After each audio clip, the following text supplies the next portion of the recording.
Okay, we're doing some work on probability. This video is about the notation we use. Now, the first thing that we encounter when we do probability are things called events, which we denote by capital letters like capital R, capital S. Now, an event could just be anything in a well-defined situation that could turn out that it happens or that it doesn't happen. For example, if I would have this collection of plastic shapes and I would have a way of choosing one of them completely at random, then R could be the event that the shape is red, S could be the event that it's a square, and so on. Whenever you use capital letters like R and S, you should define what event you're using them to describe. So now we've got a way of naming events. When we write something like P brackets R, that means the probability that the shape is red, and so on with P and S and so on. Okay, so that's the basic building blocks of probability, but we often want to combine our events. And we see things like this. Now, we need to know how to read these symbols. This thing that looks like an upside down U or an N, if we think of it as an N, then it reminds us that if we pronounce this R, N, S, then that sounds like and, which is what it means. The symbol N means and the symbol U or means or. And if you pronounce these in that silly way, R-N-S and R-S, then you'll get the right interpretation of the symbols.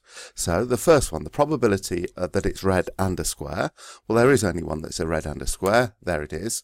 So the probability of being red and a square is, there are 8 shapes altogether, so it's 1 over 8 in this particular case.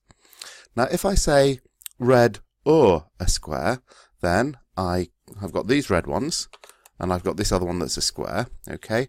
Now, what we've got to remember with OR events is that it includes, I don't stop throwing my pen around, it includes the possibility that it's red and a square. So these ones here, these 4, aren't red or a square, but these ones all count as being either red or a square. This one doesn't count double, it's just another one that's red, and it just happens to be a square as well. So the probability of being red or a square in this case is 4 out of my 8 shapes, which of course cancels down to a half, and the probabilities you do, it's always going to be okay to give them as decimals as long as you give it to a sensible degree of accuracy. So we know what the AND symbol is and the OR symbol. You might see a dash on something. The probability of R dash is simply the probability that it is not red. So the dash means not. We put it after the letter, not before it. So the probability of being not red, well, it's just those top 5 that are not red. The other 3 are red. So the probability of being not red is 5 out of 8. So the probability of R dash is 5/8. Okay, and then finally, now this is the one that causes most confusion, we have what's called conditional probability, which is the probability of, let's do the probability of R given S.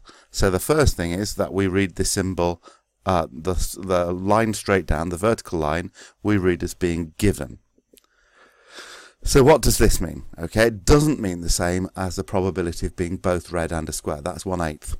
This means, suppose I already know that the shape is a square. So one of the shapes was chosen at random originally, but now I know that whichever one it was a square, but I have no further information. Well, that now means that the only shapes it could have been are these 2. So although there were 8 shapes originally, I've got some more information, which is that the shape that was chosen was a square. But otherwise it was chosen at random.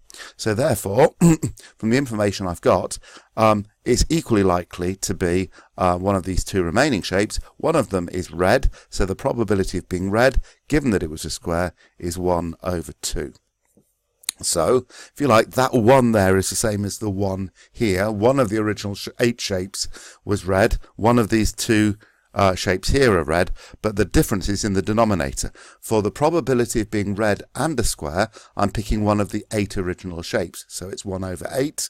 Whereas the probability of being red given it's a square, now because I know it's a square, the only events under consideration are the 2 remaining tiles that I have left, and one of those is red, so it's 1 over 2 and not 1 over 8. So you've got to get your head around the difference between an AND event, where I don't know in advance that either of them has happened, and the probability of a conditional event where one of them is known to have happened and I'm working forwards from that. Normally that will mean that I'm dealing with a fraction where the number of possible outcomes has been reduced, in this case from the 8 original tiles, in this case to the 2 that are square, because I know it's square. It's red given that I already know that it was a square.